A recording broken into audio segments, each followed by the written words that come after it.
We're going to start walking down to Kianica Crater now to take a look at some of the features that are related to the last 2,000 years, 1,500 years of Kilauea's history. I can't do everything in a couple hours, and so there will be a lot of holes that are left in the story.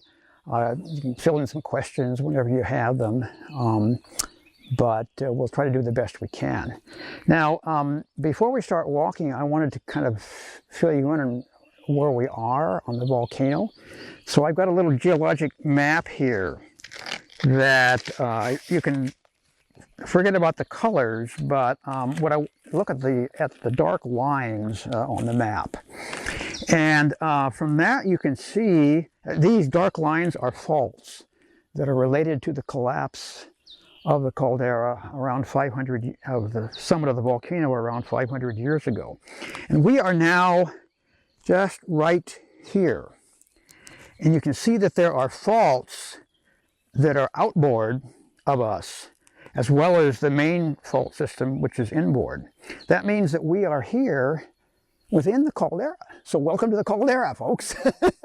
Even though this is what we usually call a caldera, because it's the deepest depression, we're really in an area that has gone down as a result of the collapse of the summit about 500 years ago. And you get a sense of that when you drive here. You drove past Thurston Lava Tube, and then you come down, down, down. You're coming down into a downdrop portion of the caldera. So I call this outer system of faults the structural boundary to the caldera. And this is, loosely speaking, the topographic portion of the caldera, the main topographic portion, which and we often or just shortcut and say this is the caldera, but it's wide to remember. And you can actually see these faults quite nicely on a LiDAR image that we have of the area. We are now right about in here. Well, no. We're back in here, but you can see that this is a fault out here. That's in back of Kilauea Iki, and in fact, up close you can see that there are 4 little pit craters that are right along the fault. I think that probably collapsed when the caldera collapsed, and then faults are way outbound, outboard of the main topographic depression. They swing around here past Namakande Pile Campground, and then they come through here. The LiDAR doesn't show very well, but there are geologic features that connect around here. And so if you were to drive from here now down Chain of Craters Road, you would be in the caldera, going past Luamanu, and just before Puhimau Crater, you come up. And that is the outermost fault in the caldera. So once you get beyond that, caldera phobes can breathe a sigh of relief. They're out of danger. So it's kind of interesting that, you know, here we're in the forest. It doesn't really look like there's much going on, but in reality, we're in the caldera itself. Okay, now we'll start walking. The first stop will be just inside the gate, so no one get too far ahead of me or behind me. And I am going to be walking as fast as I can, which is slow. So just bear with me.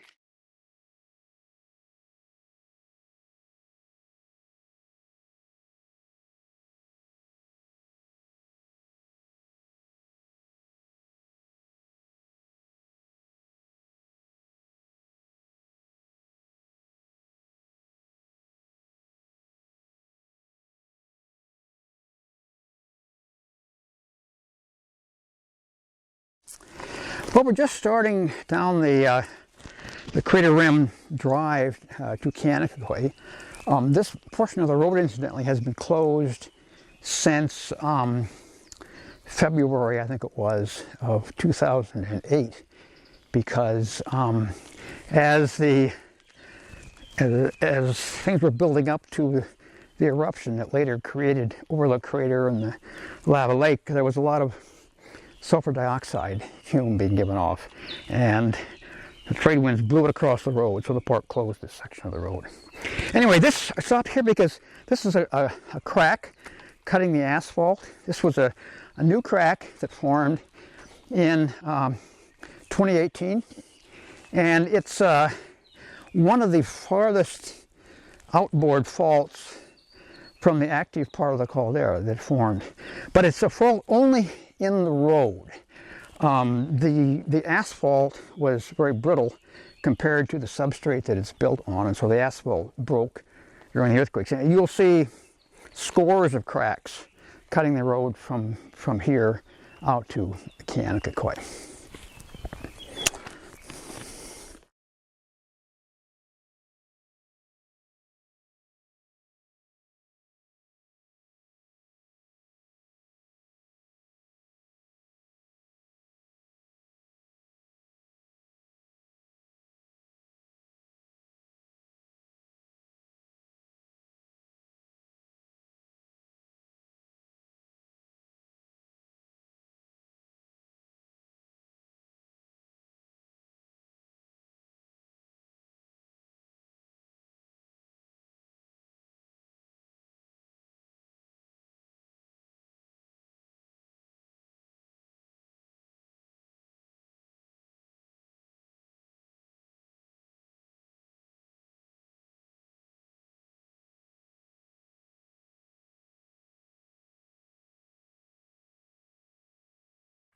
We've been walking through the fallout from high lava fountains from Kilauea that took place in 1959. And this is the deposit we have here from that, and you're welcome to take a look at it. It's some of this is pumice that will float in water. Much of it will not, though. There's really not a good name for this kind of stuff, scoria maybe, or whatever, but anyway, it's, we use the general term Tephra for anything, any particles that are ejected by a volcanic eruption, so this we would call Tephra. Now, this is a photograph that was taken in 1959 during the eruption. The first episode of the eruption took place over a period of a week or 10 days, I've forgotten how long, and during a lull, the park came in here with a bulldozer and scraped off the road. So this is just like scraping off snow from a road. And so this photograph. So the banks of the Tephra on either side here are really thicker than the fall. They've been scraped up by the bulldozer. This was quite an eruption. This is a map showing the contours of thickness of the Tephra from the eruption here in Kilauea. So it's this smaller set of ovals here. This is a larger set from an earlier eruption. We don't need to pay attention to that, but this is the eruption, and we are now about here in this. So we're just about at the thickest part of the Tephra fall. Now what happened here is something very interesting, and it's about the only biological thing that I know, botanical thing, but I'm going to be very careful with what I say here. But the feeling was, well, the Tephra that fell here is very glassy and abrasive, and it defoliated the trees along here, just scraped the leaves away. And so a park employee, a man named Garrett Smathers, a biologist, thought that he would do his PhD thesis on watching how a forest dies because of a volcanic eruption. In reality, to his astonishment and to the astonishment of his professor at University of Hawaii Manoa, Dieter Müller-Dumba, the trees came back to life. Air roots sprouted right away in the summer of 1959. The trees started growing again, and so the forest was rejuvenated. He and Smathers and Muller-Dumbaugh have a really nice pamphlet about this area with all the plants that have come back during the course of time since 1959. Now it looks like many of the trees are dying back, and I think that's just a natural dieback. I don't, as far as I know, there's no disease that is coming in, catching the trees at all. But anyway, Garrett Smathers made quite a name for himself because he wrote his PhD thesis on how a forest survived being defoliated rather than how it was destroyed by the defoliation.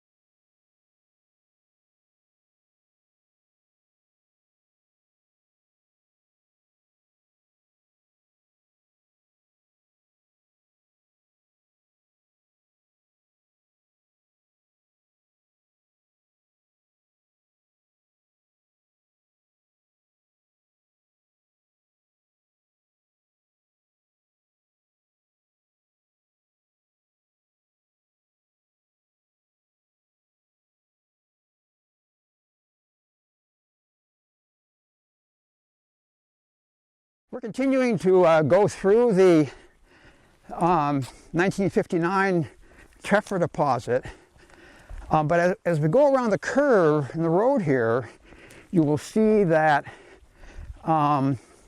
it is beginning to thin out, and also the forest is thinning out as well.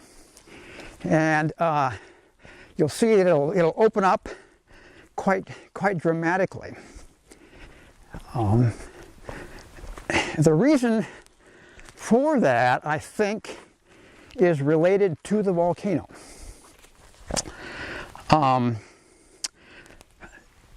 First of all, the substrate that the vegetation is growing on is the same here, all the way along the road into the area where there's very little vegetation. So it isn't a question of there being older soil here and younger soil there. But what is happening as we get closer to the edge of the forest, we're getting into the area of more acidic soil. Because the soil is more acidic because it's subjected to an increasing amount of SO2 rain, sulfuric acid rain, as we get closer toward Halemaumau. So gradually the quality of the soil decreases because of its acidity to the point where it's really difficult for much of the vegetation to sustain itself. So it's really quite a nice transition here. It used to be thought, Howard Powers, the scientist in charge at the Volcano Observatory in the latest 60s, thought that it was due to the fact that the 1790 eruption, which we'll talk about later, was concentrated farther west.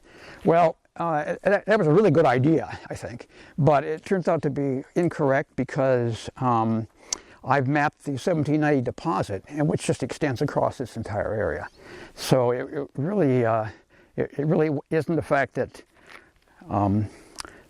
as we go west, we get into younger or more intense eruptive deposits. It's a question of what the sulfur dioxide fume is imparting to the soil in the way of its acidity.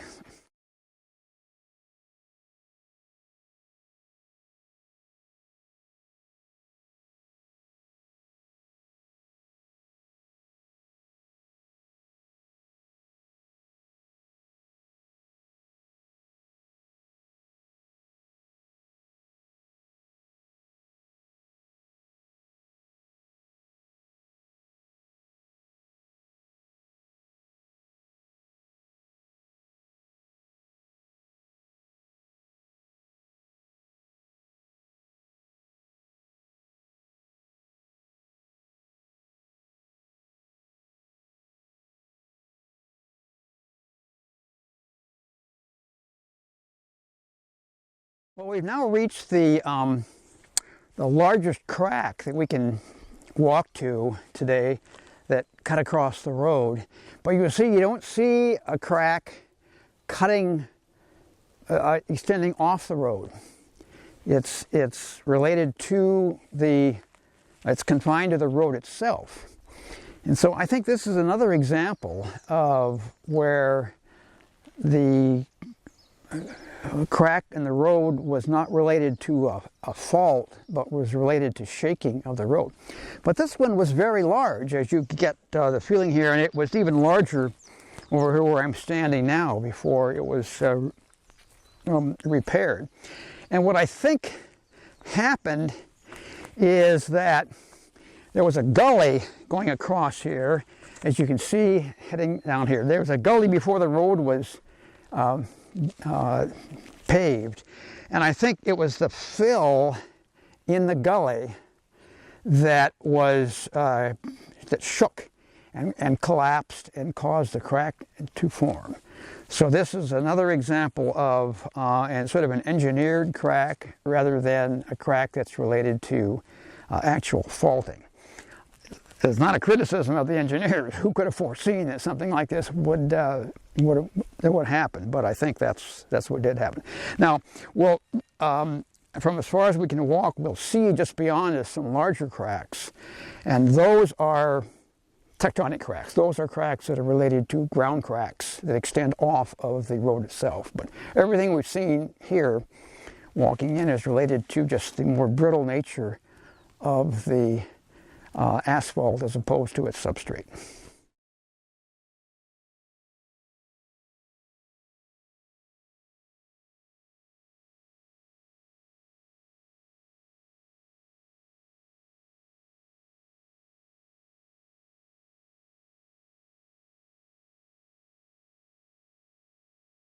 Today is a very nice day, and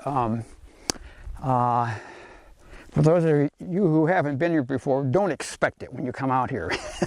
But if you do come on a day like this, it's magnificent. You can see Mauna Loa, the broad high mountain just ahead of us.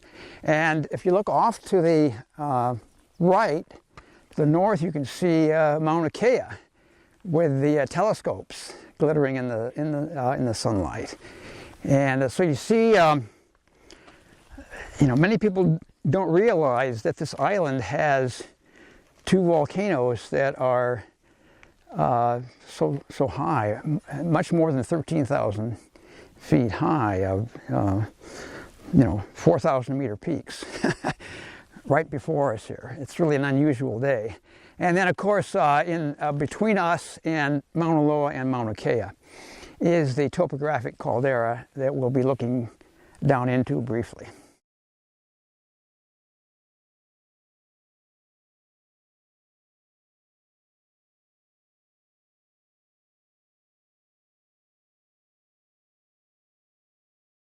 Now you look off to either side of the road here, and you're continuing to see the 1959 Tephra, but you can tell that it's very much thinner than it was before we started, at the place where we started.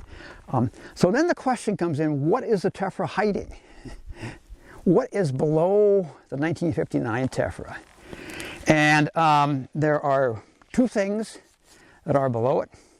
First off, you would come down to a thick series of ash and tephra deposits from explosive eruptions between around 500 and 200 years ago. And I'll be showing you a lot of those deposits later in this walk.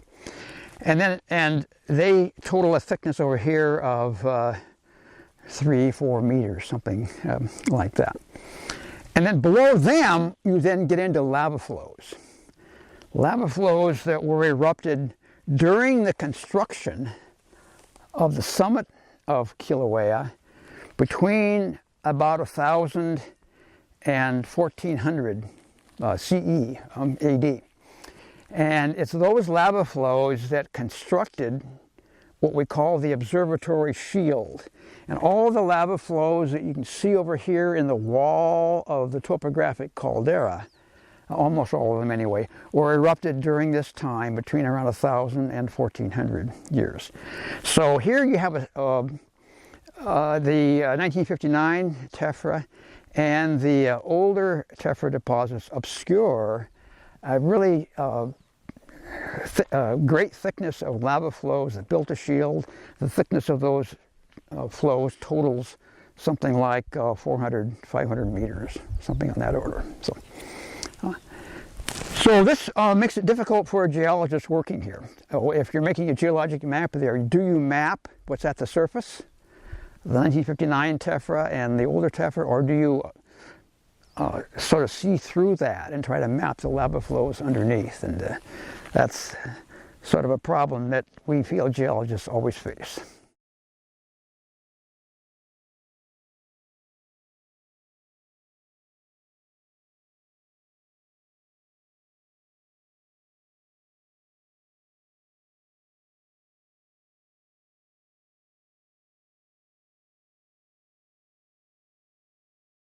I have a little story to tell involving Garrett Smathers, the guy who did his work on the forest back here.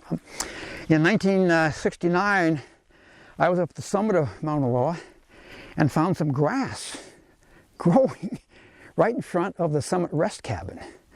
So I brought some of that grass down and gave it to Garrett, and Garrett figured out that it was Kentucky bluegrass from horse feed. And so he published a paper about it. It was the highest, at that time at least, it was the highest known occurrence of living Kentucky bluegrass.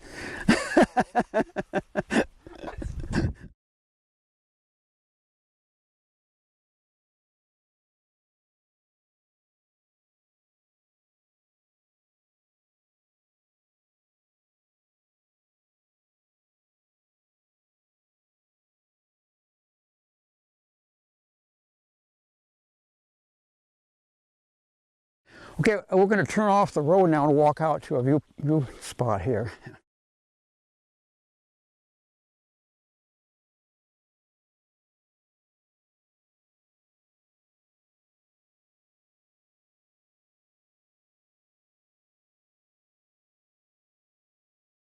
We're here now at the best vantage point that you can get to look into the collapsed part of the topographic caldera. What you're looking down to right in front of us with the big cliffs on it is the edge of one of the blocks that drop down. It's called block 3, or the down drop block is what it's usually called. And then if you trace over to the left edge of it, you go down into the deeper part of the collapse area. That is Halemama or Halema'uma'u, where the current lake or pond is forming. And the down drop block, your block 3, dropped down about 120 meters or so during the course of the collapse in 2018. And that amount is about the same as the height of the wall beyond the caldera wall that wasn't greatly damaged in 2018. So both walls are 120 meters, roughly 400 feet high. We have before and after LiDAR images of this area. This is the way it looked right here. And so we're looking out in this direction. And this is the same view at the same scale. Again, we're right here for comparison. So, you know, a picture is worth 1,000 words, right? And you can see that the old location of Halema'uma'u, shown in this slide, can be superposed on the LiDAR image now. And so you see that the main center of downdrop, where the lake is present today, coincides pretty much with the old boundary of Halemaumau. Now, this was quite an amazing time to be here. And I want to go through some of the things that happened in just a sketchy fashion to relate what was happening up here at the summit beginning in early May of 2018 with what was happening down on the lower East Rift Zone in Lower Puna at the same time. Now, this is just a schematic cross-section. This is the summit of the volcano. The lava lake was here. There's some sort of magma reservoir down here. Pu'u'o'o was erupting down here, and it had been erupting for since 1983, actually. And some sort of barrier, dam, whatever, failed, and magma began to enter the East Rift Zone beyond Pu'u'o'o. And so then the earthquakes and deformation showed that the rift zone downrift from Pu'u'o'o was breaking up, and on May 3rd the eruption took place in Leilani Estates on the East Rift Zone. At the same time, the lava lake at the summit was going down. It was going down as magma was being transferred from it into the rift zone and beyond, down into Lower Puna. So it's pretty incredible when you think about it that events, 40, 50 kilometers apart can be so intimately integrated with one another. It's almost like an organism somehow, that what is happening in one place on the volcano is being felt somewhere else. The eruption and collapse of the summit area, well, the summit area was dropping down then. It began to drop down as a result of the emptying of this reservoir. There wasn't enough pressure in the reservoir to maintain the summit, so it started going down and down. Those events continued until early August of 2018 before things died away. The net result was these are two cross sections, east-west and north-south cross sections across the caldera, showing the elevations before and after the collapse. The scale is over here, and so the amount of downdrop was something like 500 meters or so in Halemaumau. So we have the Empire State Building here for scale, just to make it in more human terms. So what you're seeing is the first major collapse event at the summit in at least 200 years. But even at that, it was small by comparison with past events, as I'll get to in a bit. Now, before the collapse began, there was a lava lake that was present in Halemaumau, and we were able, its elevation was close to the surface. We were able to measure its elevation routinely, and the elevation is shown here in this plot in the red dots. It held steady until about May 2nd or 3rd, and then it started to go down, down, down. We lost view of it on about May 9th, somewhere in here, when the last observation was made, and then the lava presumably continued to drain away. The first cracks on the caldera floor were recognized on May 14th in the old parking lot for Halemaumau, as well as elsewhere along the Kianica Craters Road.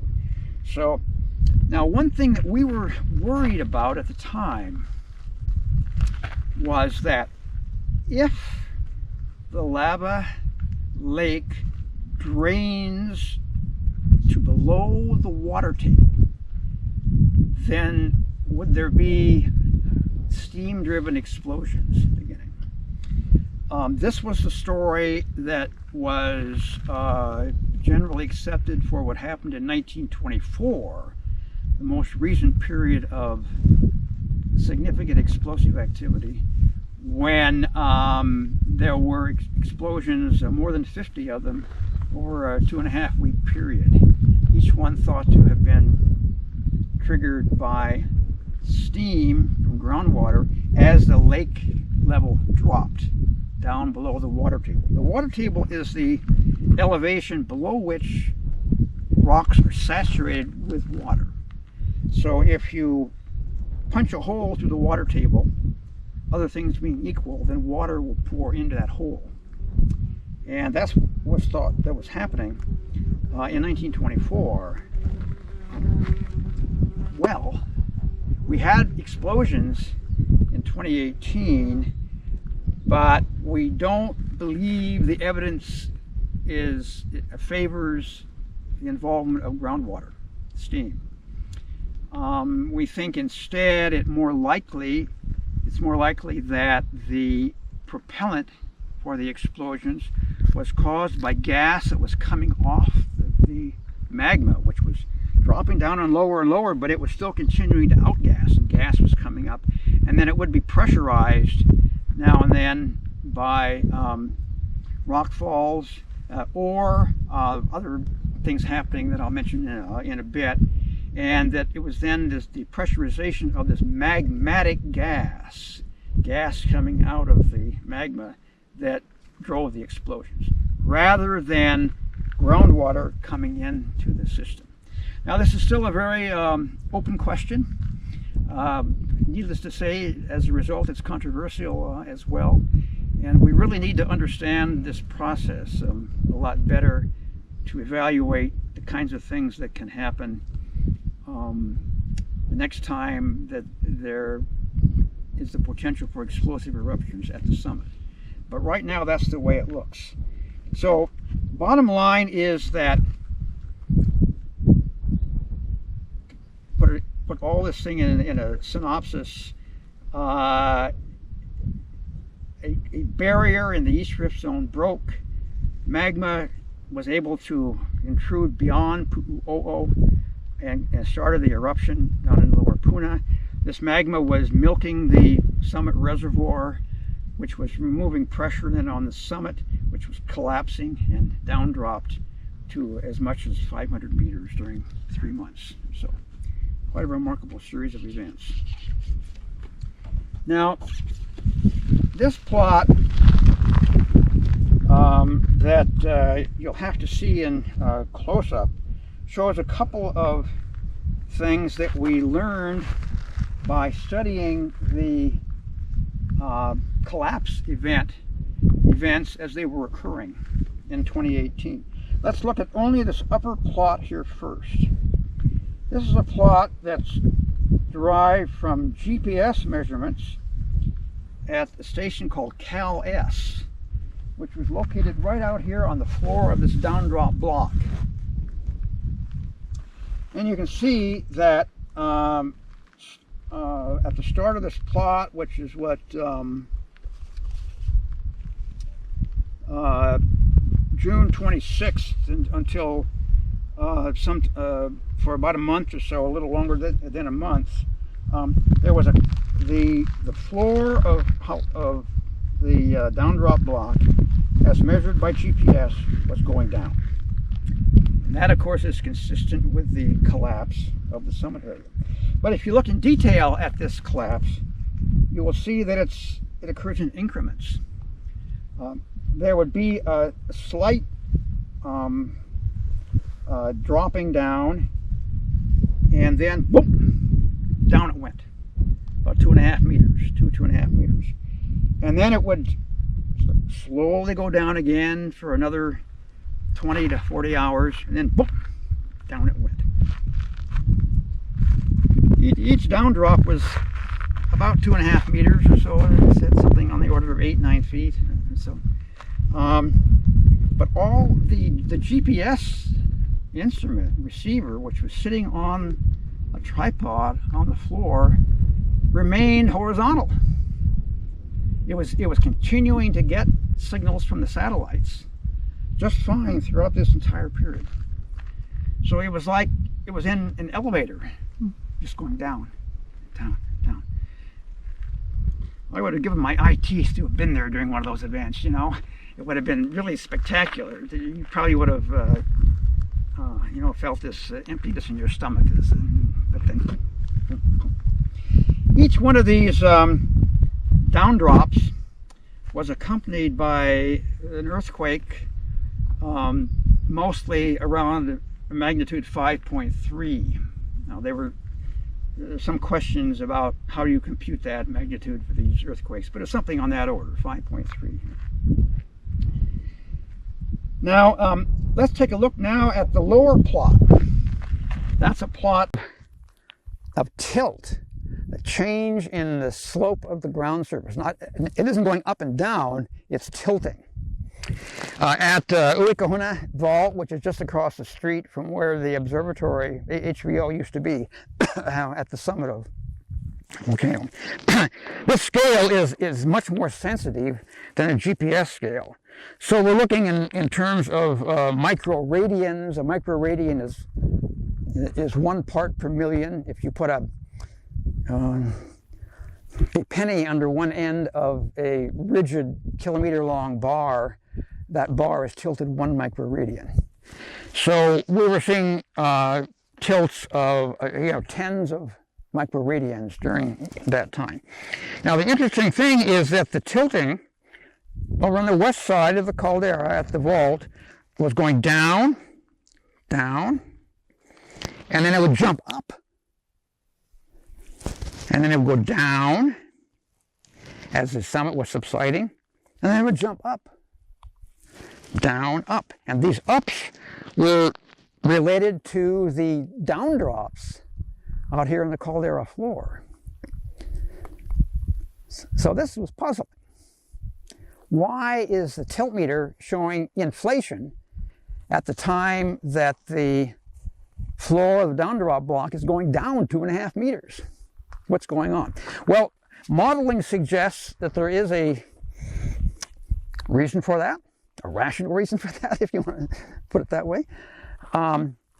As magma was being withdrawn from the summit magma reservoir, the summit area was dropping down, and the floor of the caldera, for the down drop block, was slowly sagging down.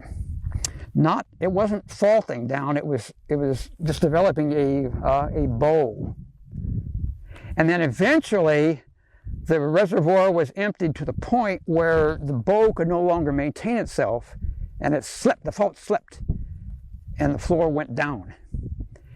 And when the floor went down, it pressurized the magma that was directly beneath the floor, and that caused a brief but rapid inflation of the summit. So you had slow collapse, then faulting, down dropping, and then brief but significant inflation at the summit. And then the process continued again. So it's really it was very confusing to us at first, but the modeling that's been done by Paul Siegel at Stanford gives a good explanation for this process that was occurring. Okay, another thing about these earthquakes and these 2.5 meter collapses of the down drop block is that you could sort of anticipate when they were going to be occurring. This is a plot showing the number of earthquakes per day before several of these collapse events. And you can see that there was frequently a buildup in the number of earthquakes up to the time of the collapse in the 5.3. It wasn't perfect, But for residents in Volcano, they got to be pretty good about this, and they could kind of have a hunch when the next big earthquake was going to occur, the 5.3s. Luckily, it didn't do much, a terrific amount of damage within the housing area, or the village, Volcano Village, and the other residential areas within the national park. It did quite a bit of damage, the earthquakes, disrupting the water supply system and causing other damages. Since 2018, I had 2 different Volcano residents come up to me. We're talking about the earthquakes that they would feel out there, the 5.3s. And then they say, I kind of miss those damn things. They got to be that predictable, and they realized, they thought they knew that it wasn't going to be a magnitude 7. It's going to still be a magnitude 5.3. Okay, well, before we leave here, I want to point out that on the ground there are these big rocks sitting around. And in fact, some of them have been used to hold the stanchion here for the barrier.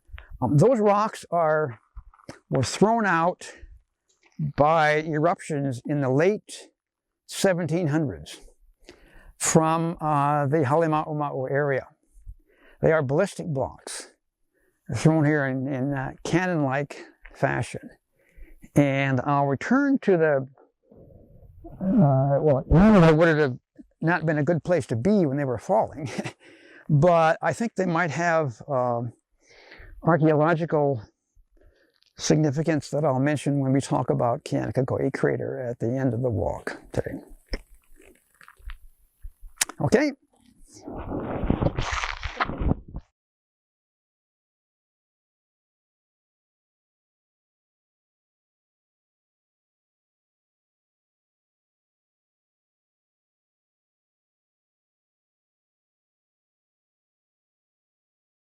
So now as we walk along here, we can see some explosion deposits that are below the 1959 Tephra on the surface.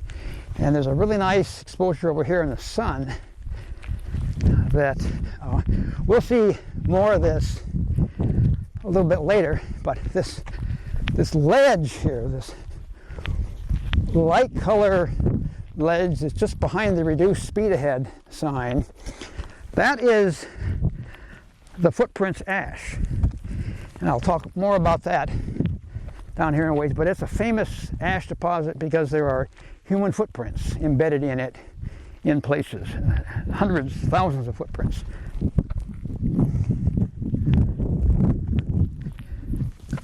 And that was erupted in 1790.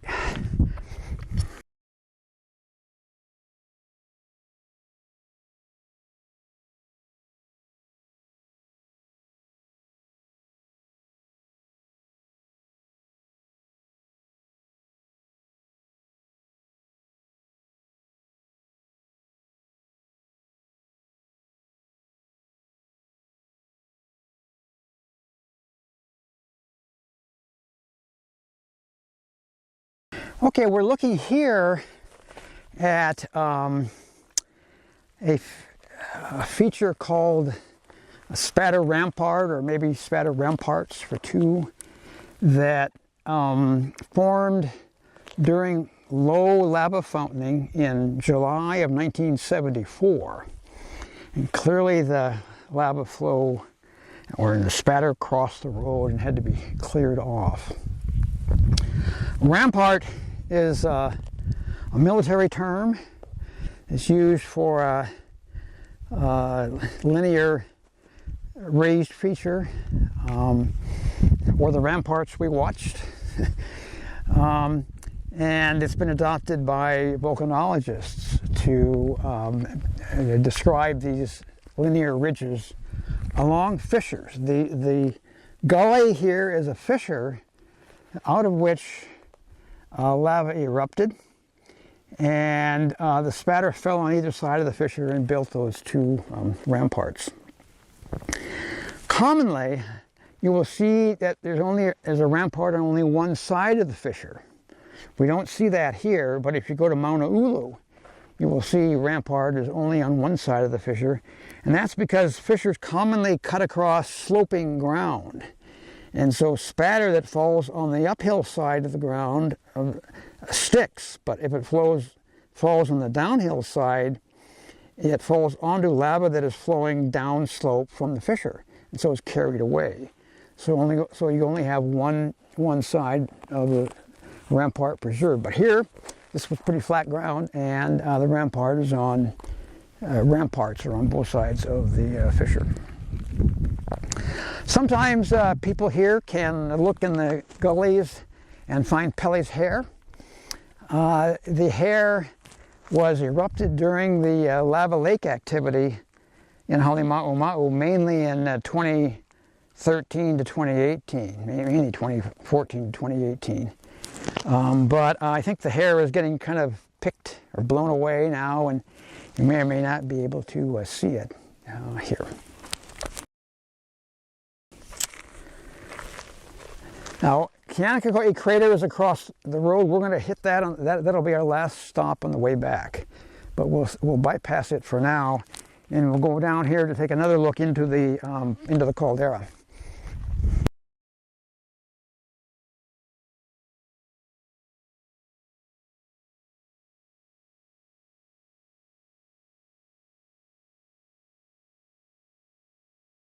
It's nice you find the 2018 ash, and then separating it from the 1924 ash is this layer of Pele's hair. It's really a nice marker, yeah.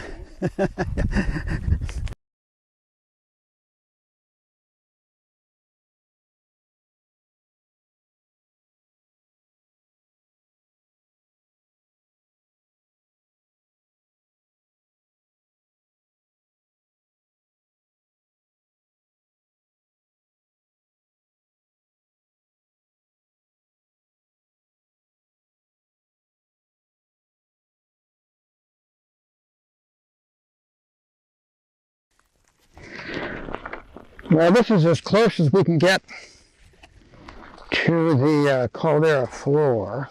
We can't see Halemaumau from here, but you can see about where the bottom would be. It'd be about over that hump there, and that spatter rampart in the distance, just to the right of that tree, small tree. You can also see downdrop block 5, I think it is. Anyway, the one with the remnant of chain of crater rim drive on it. See, that's showing up very nicely now. So in the future, if this is still preserved, you come out here, you will know that the collapse of the summit area, you might not know the year, but you will know that it postdates the formation of that road. Now here, the very white cliff we see out there is something that we couldn't see before 2018, but people who visited the summit in the first half of the 19th century could see it. They called it South or Southern Sulfur Bank, in contrast to the North or Northern Sulfur Bank, which is the one that the public can go to today. This is an area that is subject to a lot of intense alteration by hot water and gas.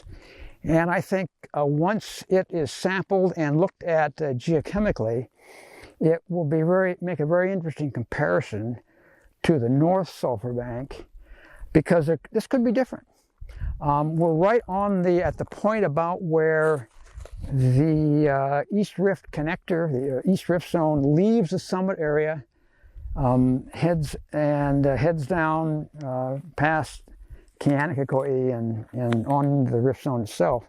And this could be a hotter area, or it could be, different chemistry taking place here than is taking place up at the North Sulfur Bank.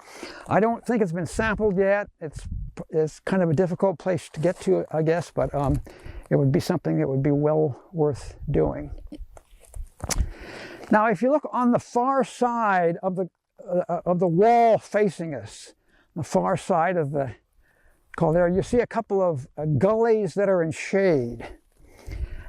And believe it or not, those gullies have been eroded by water flowing out, maybe even at times gushing out of a perched water table that is in that area. They first became evident on the 4th of July in 2018, and they've come and gone periodically since that time. I noticed, I was the first one to notice it, I think, and I call it the black streak, and so that's still the slang term that I use in my thinking, the black streak. What was happening, and again, this will be probably not possible to see on here, but during very heavy rain, and I mean heavy rain, once in 5-year rains at the summit of Kilauea, the water can't soak into the ground, and so a river that I call Kilauea River, informally, forms over here below the Crater Rim Drive, and there are big sand flats down there that are deposited by Kilauea River. I've been down there twice during these heavy storms and when the river was flooding, and went across it once, and it's only a few centimeters deep, so it's not a river in the real sense, but it's flowing water. But then as you went to the southwest, you lost it. The water disappeared underground somewhere. And I think what was happening is that the water was sinking underground and then being impounded by dikes, vertical sheets of solidified magma that enter the southwest rift zone in that area. These things came up from below and formed dams or barriers, and the water wasn't getting beyond them. And so there was a perched water table that was being built behind the dikes, fed by Kilauea River. Well, then in 2018, when the collapse occurred, the wall was faulted back and exposing this water table, perched water table, and water then could gush out of the water table periodically. That's the only explanation that I can think of, but whatever the case, there was water there. The reason I called it a black streak at first was that from the Volcano house, which is where I was looking, I couldn't tell if it was water or not. And the other competing hypothesis was that there a narrow rockfall had occurred that had shaken loose from the rolling rocks the dust coating that was making everything else look gray. And so you had this black streak of fallen rocks contrasting with the light gray stuff. But later on, we could show that it was water because the streak would remain black even when a lot of dust was falling out of the air. So it was pretty evident. Now, there's a lot of interesting geology that can be learned by looking at the rocks in the Caldera wall over there where the black streak is, and farther to the right from there, as well as looking at the faults bounding the downdrop block, the part of the caldera that dropped down 2.5 meters at a clip. I won't go into that, but it's just that, except to say that the 2018 collapse has afforded us with an opportunity to look farther back in time at Kilauea Summit than we've ever been able to do before.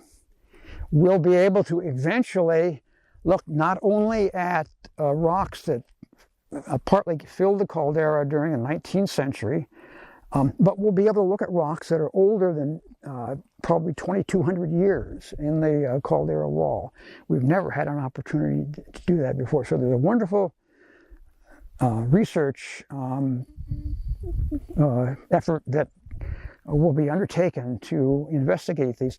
And this is important because we want to know what is happening geochemically over time at the volcano to see if we can anticipate when we'll be changing from periods of dominantly effusive or lava flow activity into a period dominated by explosive activity. We've had two of those in the past, and we want to know more about these events. And so only by looking at, in detail, at these older rocks, we'll be able to sort all these things together. So this is a research effort that has real practical implications, because wouldn't it be wonderful if we could see changes in lava flow compositions leading up to an explosive period? Then we could foretell the next change to an explosive period, and it would have tremendous social benefits. One more thing here. Unfortunately, we can't see this, but we can see the vent. You see, if you look over here, you're looking at a spatter rampart, again from the July 1974 eruption. Now, lava was erupted from the fissure, which is just this side of the rampart, flowed down a gully. You can sort of see the wall of the gully down here, went down to the left, and then made a right-angle turn. And where the lava made a right-angle turn, it rode up on the outer bank of the turn. And it is possible to calculate the velocity of flow of the lava from the amount, from the height of the run-up onto the outer bend of the gully. And you don't need to know anything about the rheology of the lava, it turns out. You don't need to know its viscosity, its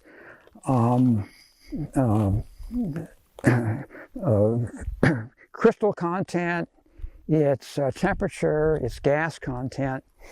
You only need to know how far it rode up above a projected level beneath the run-up. And this is something that geomorphologists, people who study rivers, figured out years ago when they're computing run-ups, the speed of lava flows and debris flows. So anyway, a PhD student at the University of Hawaii did the calculations, and he found that the lava was flowing about 30 kilometers an hour up there.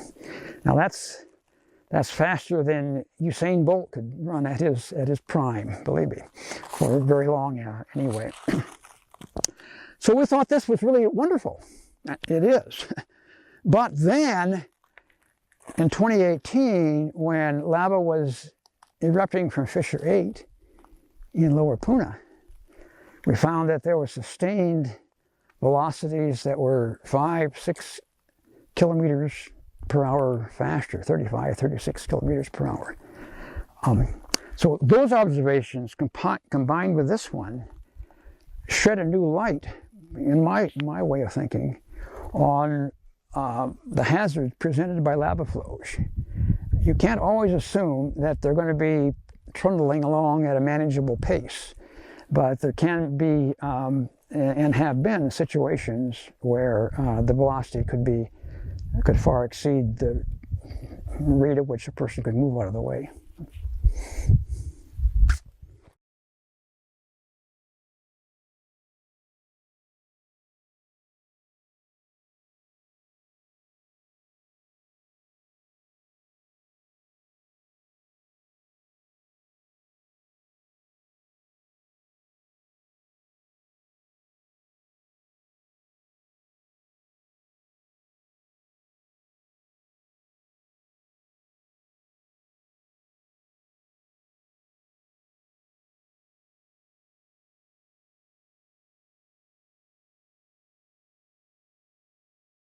Okay, well, this is as far as we're allowed to walk now. During mid-May until mid-June of 2018, I could drive in here and drive down to the Halemaumau parking lot to collect ash from buckets there that was collecting ash, and also to examine the development of the cracks along the road. And these cracks just beyond the gate here were smaller than they are now, of course, but nonetheless it required me to kind of slalom around them because you couldn't just stay in the same lane all the way. And then finally things got too nasty and had to back off from there. This road cut here is the only place in the national park now where you can see a cross-section of explosive deposits that from the last 150 years of the past explosive period, from about 1650 to the early 1800s. It's the only place, unfortunately, that you can see that. I know that you're not concerned about the details of these deposits, but I do want to tell you some things about them because it's such an important part of Kilauea's history. Virtually every bed there would reflect a separate explosion, or maybe several beds could be lumped into a series of closely spaced explosions. Any of these explosions, had you been here, would have been lethal to you. The explosions, we think, were mostly driven by heated groundwater, the steam hypothesis, but we can't be sure about that. The exposures here in the road cut extend from about 1650, as I said, and this deposit here, up to a little bit younger than 1790. So we have, 150 years of Kilauea's history exposed here. Now, the work that's been done in the past 20 years has shown that the explosive part of Kilauea's history is far more important than we realized beforehand. And it turns out that explosive periods and effusive periods can be recognized. By that I mean that there were periods of time lasting a few hundred years in which the dominant kind of eruption was an explosion. And then that period ends and you start into a period dominated by effusive eruptions, or the eruptions of lava flows with few explosions taking place. At Kilauea, since the early 1800s, we've been in an effusive period. And that's one reason that people didn't realize that the explosive part of Kilauea's history was so important. But if rather than being in the early 21st century, as we are now, 2020, but if this were, say, 1720 or 1620, our view of Kilauea would be very, very different. This would have been quite an explosive place. There were no lava flows being erupted up here at the summit or anywhere that we know of. And the caldera was very much deeper than it is now, except for the Halemaumau part. And so things were very different. And we just need to realize that and try to understand the changes that have taken place.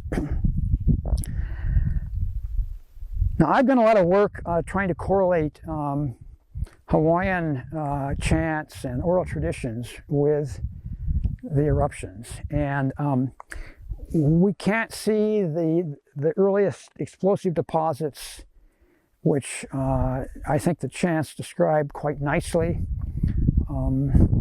It's an R-rated story, so I'm not going to tell it here, but I published it actually in a scientific journal, so if you're into R-rated stories, you can read it there. But it tells, I think, about the development of the caldera after a long period of lava flow extrusion.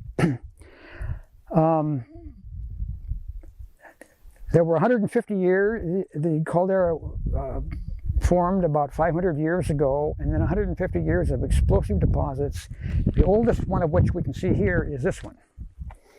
And this is a very different kind of material than was erupted either before or after the eruption. This is scoria, resembling in some manner the 1959 scoria, except that 59 is very glassy and this is not glassy, not very glassy at all. Then you go up above that and you get into this unit here, which has lots of accretionary lapillae in it. They're little balls of fine ash stuck together when they were wet, indicating a wet eruption. And then you get into a lot of different layers, as I said, each major layer at least probably reflecting a significant explosive eruption. And then the prominent ledge below the gravel is a footprints ash, and the gravel is related to the footprints ash. We'll talk about the footprints ash and the gravel just right up here at the end of the outcrop. That's 1790 deposits. But I want to talk about this one here a little bit, because this one also has significance to Hawaiian culture, I think. This is a deposit that came from a high lava fountain. This is a map showing the 1959 Kilauea Iki deposit, and this is the outline of this deposit. This went very much farther down toward the southeast and came from a column height we think was 10, 12, 15 kilometers high. This deposit, I think, relates to one of the famous stories that is told frequently about a battle that Pele was having with an erstwhile suitor of hers named Kamapua'a. Kamapua'a was a really handsome hunk at times, but Pua'a means pig in Hawaiian, and he was literally a pig at other times. So he had a changing schizophrenic personality. One time, as the story goes, Pele and Kamapua'a were having a big fight, and Kamapua'a finally poured a lot of water on Pele to try to put out the fire, drown Pele. And Pele almost succumbed, but she finally mustered all of her strength, and she rose up out of the crater, and she threw rocks at Kamapua'a and chased him all the way to the ocean. This is the deposit that is the only one in the relevant time period that sent rocks as far as the ocean. You can now, where the Chain of Craters Road reaches the coastline, makes its big bend, you can find small outcrops of this deposit down there, still centimeter, half centimeter to centimeter size rocks in that deposit. And so I think that is the eruption that produced this deposit here, is the one that Pele used to send Kamapuaa away. And that would have taken place in about 1650 or so, based on carbon-14 dating that we've done on charcoal above and below this deposit. So parenthetically, I might say that I think that Pelly's reputation for having a terrible temper derives from this period of explosive activity. What do some of us do when we get angry? We throw erasers or dishes or something, right?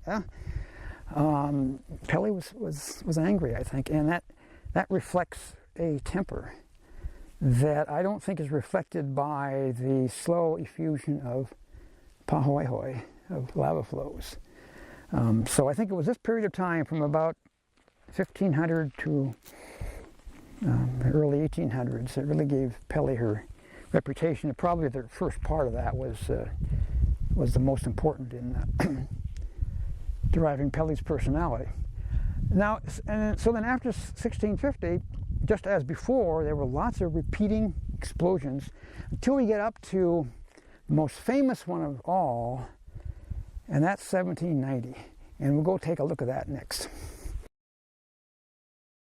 Okay, well, we've now reached the deposits that I think are related to the famous or infamous lethal eruption in 1790. And I want to go through the reasoning related to this eruption, both because it's an interesting sort of detective story, but also I think it tells us what could happen in the future. This layer here, which you can see, it extends farther along the outcrop here. It's very prominent. It's the same one that we could see along the road farther up. That is a fine ash deposit made of fine ash and little spherical BB size and a little bit bigger balls of ash that are stuck together. They're called accretionary lapilli or pellets or whatever. And they are pretty good evidence that the ash was wet when it was falling.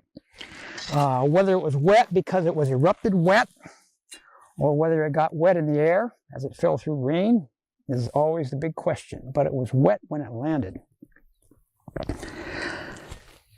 There's even better evidence than the geologic evidence that this was wet. That is at other localities down the southwest rift zone, in another lobe of this eruption. There are thousands of human footprints indented on the surface of this deposit. We've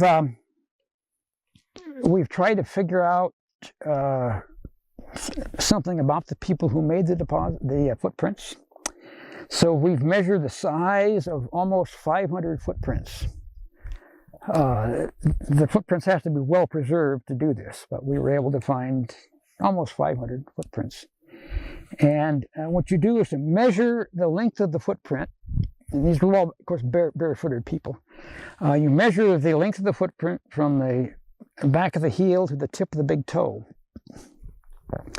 That length will be 15% of your height.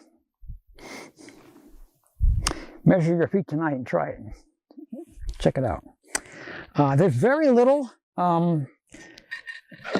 plus or minus with that. You know, it's pretty amazing. So we did this. We measured footprints, and it turns out that when you calculate the height of the people who made the footprint, the average height is 5 feet. Now, contemporary Europeans, or Europeans who arrived in the 1820s and missionaries later, commented on how tall Polynesians in Hawaii were relative to the European heights, and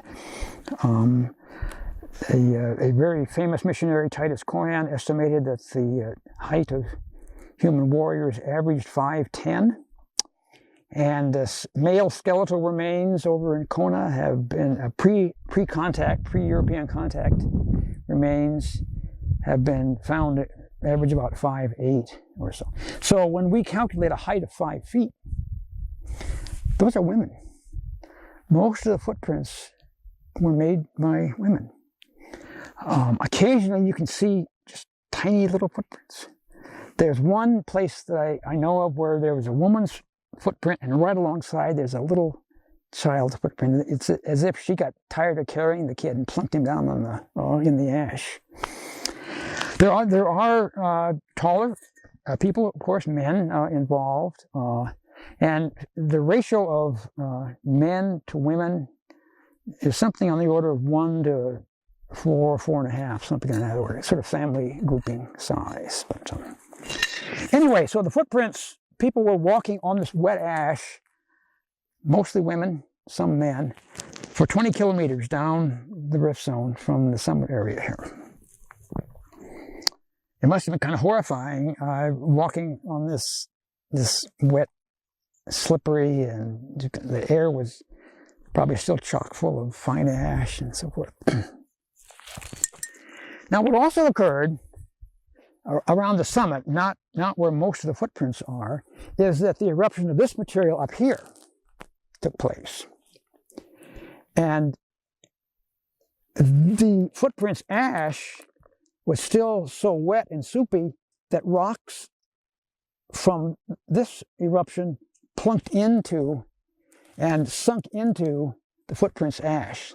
So if you go up here and look, or any place where you find the footprints ash in the summit area, you can find that there are rocks embedded in it that sunk into it from this second eruption. So that means that the time between the eruption of the footprints ash and the time of this unit, which I'm going to call unit J1, was short.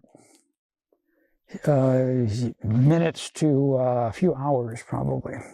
Otherwise, the footprints ash would have dried out quickly. As we know around here, when the sun comes out, you get, the mud dries very, very quickly. So I would say that these two events were very closely spaced in time. But how do we know what year they were? How do we know that it was 1790? Well, the story is this. There was a marooned English sailor up at Kilauea at the north end of the island. He was keeping a ledger. Well, the reasons for why he was marooned there are suspicious. We don't really know why. But anyway, he was there keeping a ledger. And in his ledger, he wrote that early in November, he saw a cloud rise and tower above the summits of Mauna Loa and Mauna Kea. He said the mountains. And well, in order for him even to have seen the top of the column from where he was, we know where he was in Kilauea, the column had to be about 19,000 feet high, and it was towering over the summits. So Jagger and a lot of people, including myself, have all estimated that the column height was probably at least 30,000 feet high and 9 kilometers high, and could have been a lot more than that. So what's the significance of of John Young, the name of the marooning? He said, what's the significance of his observation? Well, that means that the upper half or so of that eruption column, carrying ash with it, got up into the jet stream. The jet stream, the subtropical jet stream, blows across Hawaii at elevations of between 4 and 15 or 17 kilometers above sea level, out of the west, northwest, north usually, year round. It doesn't change direction as it does in many tropical areas. At least that's the way it's been for as long as records have been kept. So if you get if John Young sees an eruption column 9 or 10 kilometers or more high, that means that the upper part of that column got into the jet stream, and so that the ash would be blown toward the east and the southeast. Now, this contrasts with the trade wind direction that I showed you a bit ago, that would go toward the southwest, because the trade winds are blowing out of the north and the northeast. Instead, this is not this deposit, but it had a similar orientation. It was blown by the trade winds toward the southeast. So what you do, what this does, is to go southeast, young woman. Go southeast and look for deposits, ash deposits, and you find them.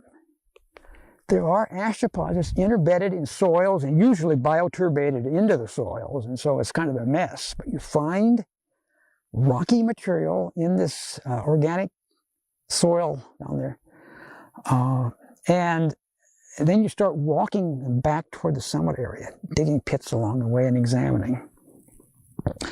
What you find is that the youngest of those ash deposits in the southeast correlates with this thing up here. You can walk right into it with J1. I found J1 now as far as Kaimu, and it's still going. I gave up there. So since that's the most recent of these deposits, and it corresponds to what John Young saw with the colonite, we assume that this is 1790. And by extension, then, the footprints ash, which was still wet, is also 1790. And the footprints were made in 1790. So, what happened in 1790? Well, there was sort of a conflict going on for supremacy of the island. Kamehameha and was rivaling his cousin Kilauea. And they had a skirmish at the north end of the island, and then Kilauea had gone down to Waiakea in Hilo and got wind that of Kamehameha's advance down the Kona coast into Kilauea's home country of Kau, down towards South Point. And so Kilauea mustered his forces together and started across the volcano. Hawaiian forces brought their families with them, so there would be a lot of women and children as well as their warriors with them. They got up here to the summit, and Pele was angry. Huhuloa. She was throwing rocks. And so they couldn't go beyond for 3 days and 3 nights, and finally, there apparently was a break, and Kilauea split his forces into thirds. The first third got through unscathed. The second one was totally annihilated, and the third group was injured. Some of them were, but for the most part survived. So just the middle group was just in the wrong place at the wrong time. This probably occurred on the west side of the volcano because there was a main Mauka Makai trail there, the mountain to the seacoast trail, and that's where all the footprints are. So it seems as if that's where the fatalities were, somewhere close to the summit, along that old trail. There's a place out there where I found a large patch, maybe about as big as the area we're sitting on here now, just trampled with footprint on footprint. You can't measure the size of any footprints because they're one on top of the other. And I just wonder if that isn't a place where a lot of fatalities occurred. Yeah. What caused the the deaths. We think it was a pyroclastic surge that swept across the western, especially the southwestern flank of the volcano. We find surge deposits there that are just younger than this fall deposit here. And I've mapped them out, and it's not a terrifically large surge, but it certainly would have been hazardous. A surge is a rapidly flowing hot mixture of gas and rocks, air. It moves at hurricane velocities across the landscape, and is one of the most lethal kinds of volcanic events that can occur. At Mount St. Helens in 1980, there was something called a lateral blast, which was a surge. It turns out we would now apply the term surge to that killed 57 people. And then the condition of the bodies suggests that they were killed by a surge. Now, all this was written down several decades after the fact, so you need to take everything with a grain of salt. But the description of the bodies is that the bodies were in, the skin was scorched, but in no place deeply burnt. That suggests a rapid passage of hot. They weren't bombarded with large rocks, so it wasn't falling ballistic blocks that got them. And one of the most intriguing things to me is that the later missionaries put their spin on it. They found people, corpses were found clasping onto one another. And the missionaries said that they were holding on to one another as if they were taking final leave. And I have a more practical solution. I think they were trying to keep from being blown away by this hurricane velocity surge. It was blowing past them, and they had nothing else to hang on to except themselves. I've seen this on videos taken of typhoons in Southeast Asia, and you'll find that people are grasping onto anything, light poles or whatever, or to themselves, to keep from being blown away. So I think that's what was happening. So I think that a surge probably related to this eruption, but emplaced just sort of at the end of that eruption, is what killed the people. It killed a large number of people. The estimates range from about 80 men to about 400 countrymen to 400 warriors to 800 warriors. All these estimates are for men. The warriors had their families with them. So I just figure that there were a few hundred people killed, probably, by the surges, within a kilometer or two of where the former HVO site was. So I told this story because it's kind of interesting how you can piece various different kinds of observations together, but it tells you the kind of thing that can happen in the future. And if it can happen, it probably will happen. Maybe not in the lifetime of anybody, of any of us now, though you can't be sure. But surges can occur. They can be very important. And although there haven't been that many large ones at Kilauea in the past, if one occurs at the wrong time, when people are around, bad things can happen. So that's the story of 1790. A tragic event. Because that was so, the 1790 event made such an impact and killed so many people, it was thought before 20 years ago that all of the explosive deposits that we were looking at down there and even earlier were related to this one eruption in 1790.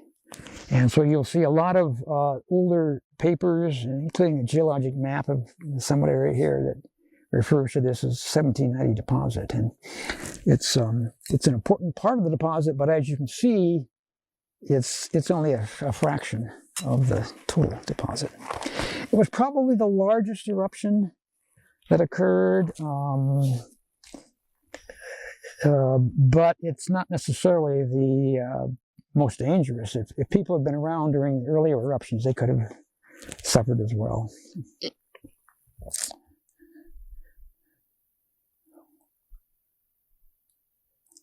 Okay, I think looking at the scoria down there of unit E, and then up here, this is I and J1. You can see that the volcano has impacted people in some negative ways, but I don't want to leave you with a negative impression. It turns out that the volcanic ash that's erupted during these explosions, particularly the big explosions when the ash can be blown by the jet stream toward the southeast, the ash has produced deposits that have been important for agriculture by Hawaiians, pre-contact agriculture in Hawaiians. Imagine you have a bare pahoehoe surface stretching for miles. Pretty hard to, manage sweet potatoes and sugar cane and so forth on that. Maybe able to do it in places, but then you put some ash on there, you get a nice soil developing, and that's what made it possible, I think, for Hawaiians to have their agriculture as you get into the ahupua'a that are southeast from here, between here and Kalapana. So, as the explosions that would have been devastating at the summit are beneficial in the far field.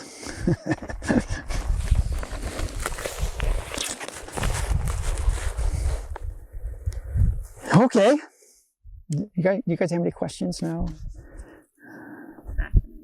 Yeah. Okay. Okay. Well, let's go over and peek into Kianica Crater.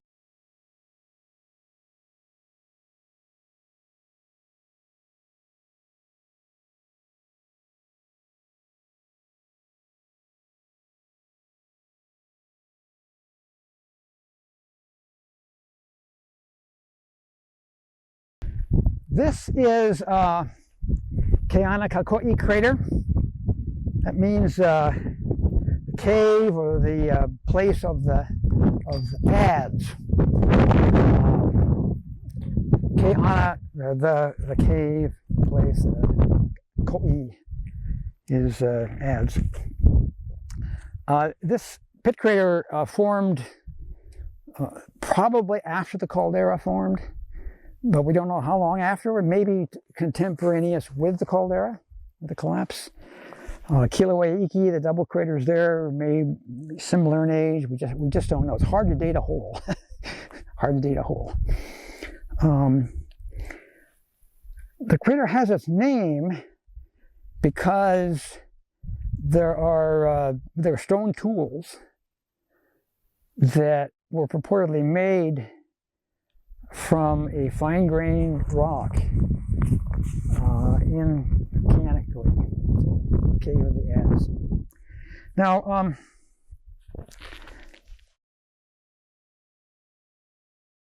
I don't know of a single lava flow at Kilauea that would be fine and even enough grained and free of vesicles in order to be a good parent material for making stone tools. On the west side of the caldera, there are more than 100 workplaces that have been found by archaeologists where Hawaiians chipped away at fine, even-grained, thermally metamorphosed ballistic blocks that were thrown out.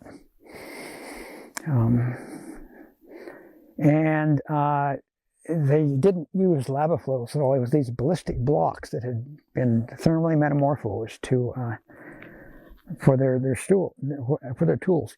Here, I can't imagine lava flows in the wall of Kianica being good enough for tool making. Now, it could have been that there were some intrusive rocks down there, fine dikes or sills that they found. That's a possibility. The other possibility is that there could be ballistic blocks in this area, and I've shown you some of the ballistics there, that were found by the Hawaiians to be good parent material for stone tools. So this could have been the area around the crater that had this good rocks, and so the crater became the site of the adze. Or so there could have been some blocks that fell in the crater, for that matter. We just don't know. So this is something that we'll never figure out, I don't think, because there's been enough infilling of the crater since the area was being used for tool making. So we just don't know. But I'd like to raise the issue with archaeologists is that it's not entirely clear as to exactly what was going on here. Now, as you can tell from looking at the crater and what we've seen around here, this crater must be a collapse feature. Just as the caldera is collapse feature, so the pit craters are collapse features.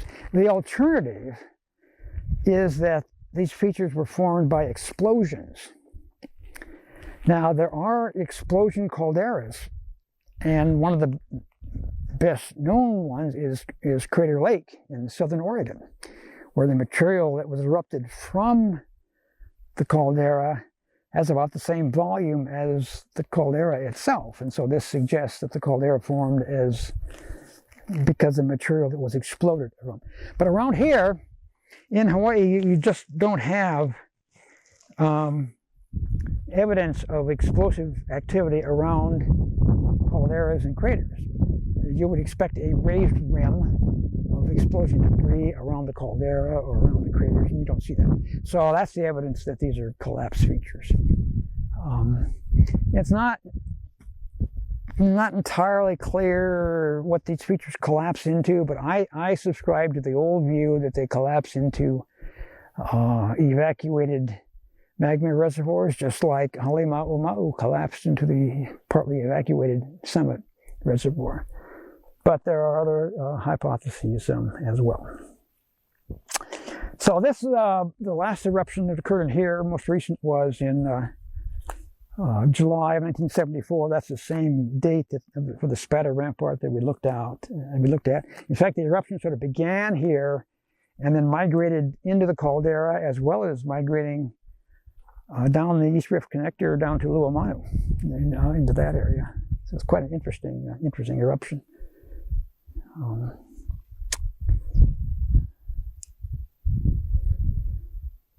So with that, this is the end of the formal trip. I'll walk slowly back. If you want to hear a story at the end, just go ahead of me and then just stop at the gate. Wait for me to catch up at the gate, and I'll tell you a story that sort of puts the icing on the cake, maybe.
In late May and into June, We were having once or twice a week evening meetings with the people who lived in Volcano Village. Meet at the Cooper Center, and park people, and sometimes county people, USGS people. After one of those early meetings, I'd given a presentation, and I told people that I was sitting at a dining room table in the Volcano House Hotel, looking across the rock wall, watching what was happening in the caldera.